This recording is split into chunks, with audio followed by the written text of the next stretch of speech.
তেল উপরে কি চমৎকার লাগে দেখেন। বিয়ে বাড়িটা 50 কেজি মাংস। ভাইয়ের কাছে কেমন লাগছে রান্না? সেরা ভাই।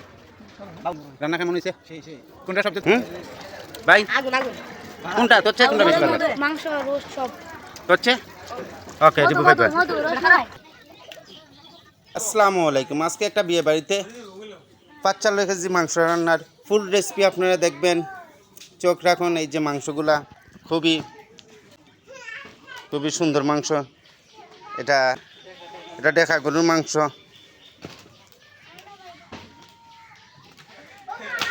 দেখতেই পারেন। তো ফুল রেসিপি দেখবেন। এখানে 1 লিটার সরষের তেল দিলাম আর 1 লিটার তেল দেওয়া হয়েছে। চর্বি আছে এই কারণে আপনার আর তেল দিতে না। এখানে আপনার 5 কেজি পেঁয়াজ আছে, আধা কেজি আদা দিলাম। আজকে রানব আমার ইব্রাহিম ভাই। আমি কাজও আইছি না। রসুন আধা কেজি, লবণ 400 গ্রাম, পরবর্তীতে আবার লাগবো স্বাদ মতো। বাদাম শস্য মিক্স এখানে 100 গ্রাম আছে। দিতাম না কি কারণে এগুলো আমার ফেসবুকে কমেন্ট করেন। এখন আমরা এই পর্যায়ে গোলমরিচ দিছি 50 গ্রামের মতো গোলমরিচ, জয়ফল জচ্চিক। এখানে জয়ফল জচ্চিক আছে আপনার 15 গ্রামের মতো, জয়ফল 2টা আছে, 100 গ্রাম এলাচি আছে 20 থেকে 30 পিস। তো 45 কেজি মাংসের মধ্যে 100 গ্রাম দারচিনি, 20 থেকে 30টা তেজপাতা আর 50 গ্রাম এলাচ আছে। তো এইখানে আপনার এটা একটা ফ্লেভারের জন্য আমরা একটা টকটক ভাব আসে, অনেকে পছন্দ করে, এই জন্য প্রায় আপনার 100 গ্রামের মতো আমের আচার দিলাম।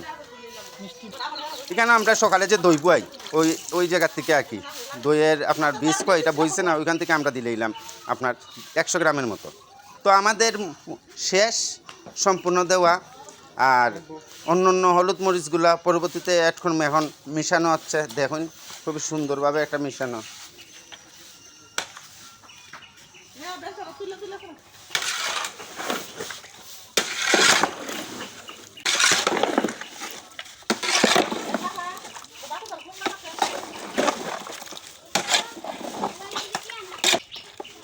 তো চমৎকারভাবে মিশাইটা কিন্তু শেষ। আমরা এখন চুলা তুলবো, বাট চুলা তোলার পর আমরা ডাকনা দিয়ে 30 মিনিট রান্না করবো। 30 মিনিট পর মাংস থেকে যে পানিটা ছাড়বো, পানিটা ছাড়ার পর অন্য উপকরণ দেওয়া হইব। তো দেখতে থাকুন। বিসমিল্লাহির রহমানির রহিম। বাবুরচি দুলাল 1.7 আপনারা দেখবেন। আর যে কোনো ধরনের কমেন্ট সাইন আপনারা করতে পারবেন। 100 জনের রান্নার কতটুকু মাংস লাগে, বিরিয়ানি রাঁধতে গেলে কতটুকু মাংস লাগে, তা আপনার কতটুকু চাউল লাগে, প্রতিটা উত্তর আমরা দিব। 10 বছরের কাজের অভিজ্ঞতা। তো এই পর্যায়ে ডাকনা কিন্তু ওই এই যে ডাকনা দিয়ে হালকা তাপে রান্না করবো 30 মিনিট। তো তাপটা দেখুন চুলার, এই যে এই তাপের মধ্যে রান্না করলাম। পানিটা ছাড়ার পর আমরা তাপ বাড়াই দিব আরও।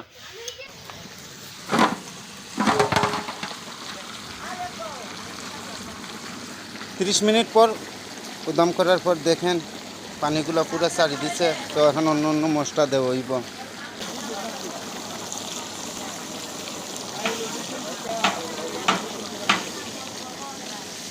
কত লোকের রান্না 45 কেজি মাংস, কত লোকে খাইতে পারে অবশ্যই আপনারা কমেন্টে কইবেন।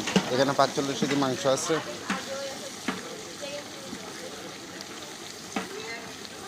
তিনি 30 মিনিট পর 250 গ্রামের মতো হলুদ জার, এখানে 200 গ্রামের মতো মরিচ আছে, আরও মরিচ অ্যাড করা হইব। এটা ধনিয়া গুঁড়া 150 গ্রাম, এখন জিরা গুঁড়া আপনার 200 গ্রাম।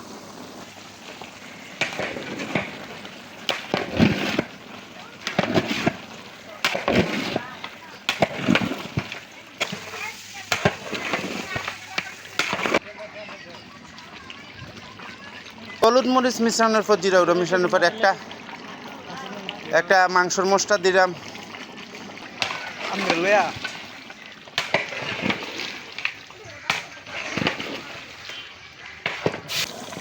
মাশাআল্লাহ, এই যে আমাদের আস্তে আস্তে কালার আইয়। হলুদ মরিচ দিবার পর মাত্র 2 মিনিট হয়েছে। 2 মিনিট পর এই কালার।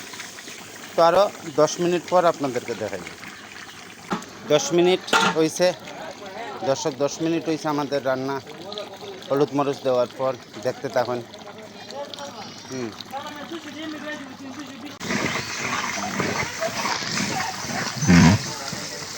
আপনারা যারা 5 কেজি 10 কেজি মাংস রান্নার কতটুকু মশলা লাগবে আমার কমেন্ট করেন, আমি আপনাদেরকে কমেন্ট করে সম্পূর্ণ কিছু।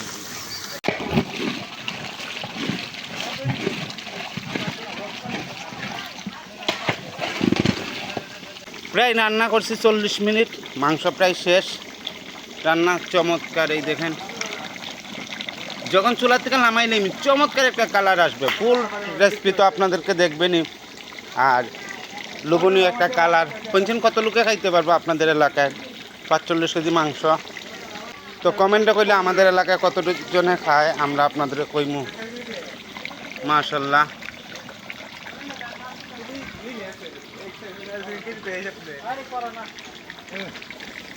পাঁচচল্লিশ কেজি মাংস রান্না শেষ পর্যায়ে পুরাটা দেখবেন। টেস্ট করে লামাই নিন। আলু আছে, আলু দিমু 5 কেজি আলু। তো 5 কেজি আলু দেবইল। আলু দিবার পর 5 থেকে 6 মিনিটের মতো হয়তো বা 10 মিনিট যতটুকু সিদ্ধ হয়েছে না আপনাদের রান্না করবো। তো পুরো প্রসেসটা দেখছেন আপনারা, পুরো রেসিপিটা দেখছেন আপনারা কীভাবে রান্নাটা করছি, কীভাবে রান্না করছি। সত্যি কথা বলতে চমৎকার একটা ফ্লেভার আছে। দেখুন মাংসের কালারটা লোভনীয় একটা কালার। তো কমেন্টটা কইবেন কেমন হইব মাংসটা।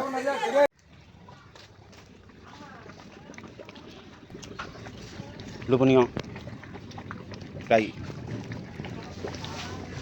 3-4 মিনিটের মতো হয়েছে। আলুটা 50% সিদ্ধ হয়েছে, এখনও সিদ্ধই নাই। সিদ্ধ হওয়ার পর লামাই লিমু। রান্না একদম শেষ। তো এখানে 2 লিটার পানি দিলাম একটু জুলের লাগি, যাতে আপনার জুলটা একদম অ্যাকুরেট থাকে। তো আমাদের রান্না শেষ, আমরা এখন একটা লামাই লিমু।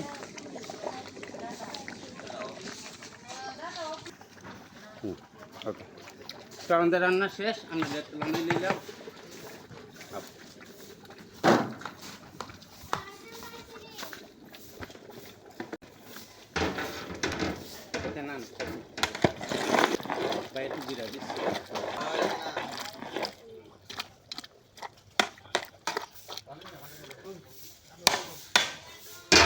তো রান্নার পর কিছুটা জিরা দিলাম আমরা উপর দিয়া ছিটাইয়া, চমৎকার একটা কালার এটাতে নাই।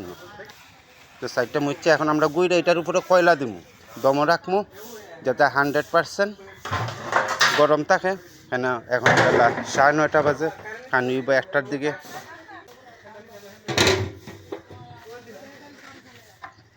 তো এখন কিছুটা কয়লা দিব উপরে। কমেন্টে জানাইবেন আপনারা, প্রচণ্ড গরম। কমেন্টে কইবেন আপনারা যে কয়লাটা দিতে আপনারা কতটুকু কীভাবে নিলেন। আসলে মাংসটা কি নরম হয়ে যাইব, না ঠিক থাকবো, না আলু গলি যাইব, জুলের টান দিলেইব কিনা, না যে কোনো বিষয়ে কমেন্ট করেন, আমি উত্তর দেব। তো শেষ, মাশাআল্লাহ আমার রান্না। ফুল রেসিপি দেখবেন। আসসালামু আলাইকুম। এইলো 45 কেজি মাংস রান্না, মাশাআল্লাহ। তেলটা দেখুন কত সুন্দর করে, 1 লিটার তেল দিছি, সরষের তেল। বেশিরভাগ চর্বি আসছিল একটু মাংসটা, তো তেলটা পুরাই উপরে আইছে। ভাইয়ের কাছে কেমন লাগছে রান্না? জি, এই জন্য এটা দিবেন বাবুরচি দুলাল 1.7, এটা সাবস্ক্রাইব দিবেন কালকে। ভাই কোনটা তোর চেয়ে কোনটা বেশি ভালো লাগছে? মাংস, রোস্ট সব তোর চেয়ে? ওকে দিবু ভাই। রান্নাটা কেমন হয়েছে চাচা? কোনটা সবচেয়ে বেশি ভালো লাগছে? ভালো হচ্ছে সবজি, তবে সবচাইতে কোনটা বেশি ভালো লাগছে? তরকারিটা মাংসটা সবচেয়ে ভালো লাগতো। মাংসের রেসিপি রাঁধছি, ইউটিউবও দেখবো, আপনারাও দেখবো, মানুষের ভালো হয়েছে। তো আপনারা আমার লাগে কিচ্ছু কইন, আমার তরকারি বিষয়ে তো কইছিনি। তো অনেকে আলু কয়, আমরা আলু খেনে দিই, এই বিষয়ে আপনার কোনো সমস্যা আছে নি? তো ওগুলোকে মানে আলুটা দেওয়াতে এমনি আপনার কোনো সমস্যা হয়েছে না? তা আমরা আলু না দিলেই পারতাম না, আমরা আরও কম দিতাম। ধন্যবাদ দর্শক, আমার চ্যানেলটা একটা সাবস্ক্রাইব দিবেন। চাচার রিভিউ তো শুনছেনই, মাশাআল্লাহ। এই পর্যন্তই রাখি।